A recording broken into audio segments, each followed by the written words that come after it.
You know that feeling, right? When you're 100% sure about something and then, bam, you find out you were completely wrong. It happens to all of us. But what if it's not just about being wrong once in a while? What if our entire way of knowing things is, well, fundamentally flawed?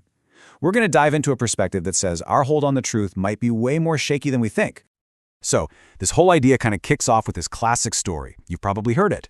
Picture a few people, all blindfolded, and they've never, ever seen an elephant. The first one grabs the trunk and says, "Hey, it's a snake." The next one hugs a leg and is positive it's a tree trunk. See where this is going?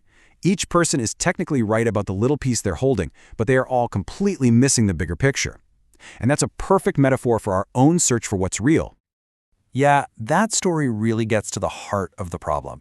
And to really unpack it, the source material we're looking at says we first need to get clear on two very different ideas of what truth even is. Okay, so on one hand, you've got what's called imperfect relative truth. This is basically everything we humans think we know. Science, history, all the stuff you learn in school. It's always changing, right? We're constantly updating and correcting it. Then, on the other hand, there's this concept of perfect absolute truth. This is knowledge that's supposedly 100% complete, totally flawless. The argument we're exploring is that everything we come up with falls into that first relative bucket, simply because it has to get through the messy filter of our own human limitations first. So, what are these limitations exactly?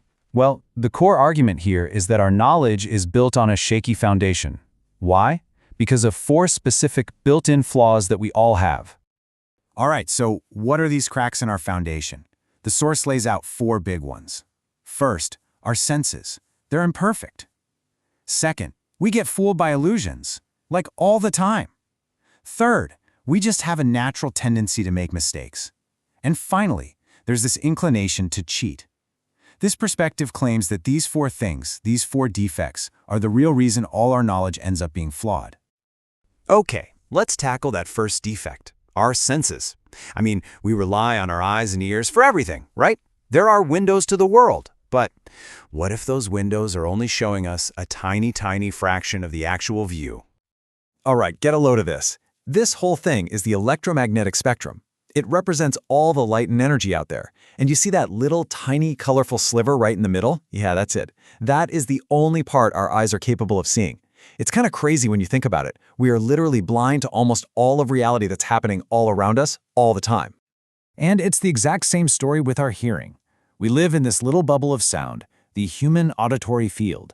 Meanwhile, you've got animals like bats and dolphins who are experiencing this incredibly rich world of sound that we can't even begin to imagine. So in a very real way, we're deaf to most of the soundtrack of the planet. So I know what you're probably thinking. Okay, but that's what science is for. We have instruments. And that's a fair point. But check out this quote from Nobel laureate Eugene Wigner. He basically says, even if we use a super powerful telescope to photograph the stars, at the end of the day, we still have to look at that photo. We have to use our own imperfect senses to make sense of the data. And that's the key takeaway here. The instruments help, for sure, but they can't get rid of that final, flawed filter, which is us. Okay, so our senses are limited, but, it gets better, or worse, depending on how you look at it. This brings us to the second defect. Our senses don't just miss things, they can actively lie to us. We've all seen optical illusions like this, right? You know those railroad tracks are parallel, but they look like they're meeting. You know that pencil is straight, but it looks bent in the water. That's our brain taking faulty data and running with it. That's our tendency to be illusioned. Our mind is literally creating a version of reality that isn't quite right. So, what happens when you mix imperfect senses with a brain that's easily tricked? Well, you get the perfect recipe for the third defect, our habit of making mistakes. And we're not just talking about small slip-ups. Some of these can be massive. Let's look at the Hubble constant. This is supposed to be a fundamental number in cosmology, right? It measures how fast the universe is expanding. But as the source points out, the official value for this constant has been all over the map over the years. It went from 100 down to 50, back up to 67. It kind of makes you wonder, is it really a constant? Or maybe more of a Hubble variable? It's a perfect example of how even our best science is constantly correcting itself. And check this out. The source material highlights this quote from an early version of Darwin's Origin of Species. He's actually speculating about bears evolving into something as monstrous as a whale. Now, Darwin himself took this part out in later editions. But it just goes to show you, even one of the most brilliant scientific minds in history can make mistakes and have to revise their ideas. And look, these mistakes aren't just footnotes in a history book. The consequences can be absolutely devastating. The source puts it perfectly. Half knowledge is a dangerous thing. Think about the Black Plague. People at the time were convinced the cats were spreading the disease, so they killed them. But the cats were actually controlling the population of rats, which were carrying the fleas that really caused the plague. So their mistake, based on flawed information, made a horrific situation even worse. We're talking about life and death disasters, not just simple academic errors. So if our senses are faulty, our minds get tricked, and our logic leads to big mistakes, it's a bit of a grim picture, right? Is there any other way to get to the truth? Well, the source material we're digging into says yes, there is. It proposes a completely different path. This alternative path is a concept called Shabda Praman.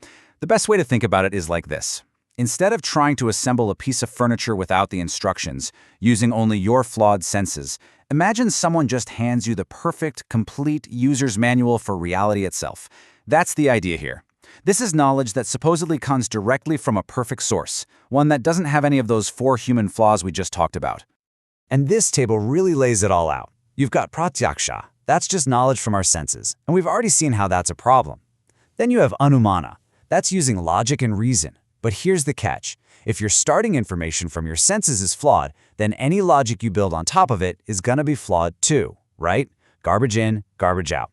So the source presents Shabda, hearing from a perfect authority, as the only method that can actually bypass our own built-in defects and get to that absolute truth. According to the source, this path is found within Vedic wisdom. And the whole point is to finally stop being like one of those blindfolded people, just grabbing a tail or a trunk and thinking you know the whole story. The claim is that this method gives you the complete picture. It lets you finally see the entire elephant for what it truly is. So this all leaves us with a pretty big question to chew on, doesn't it? We've walked through this idea that our senses can totally fool us, and that even our most rigorous science makes mistakes. If all that is true, then how do you, personally, decide what's real? What's your compass for navigating the world and finding your own version of the truth?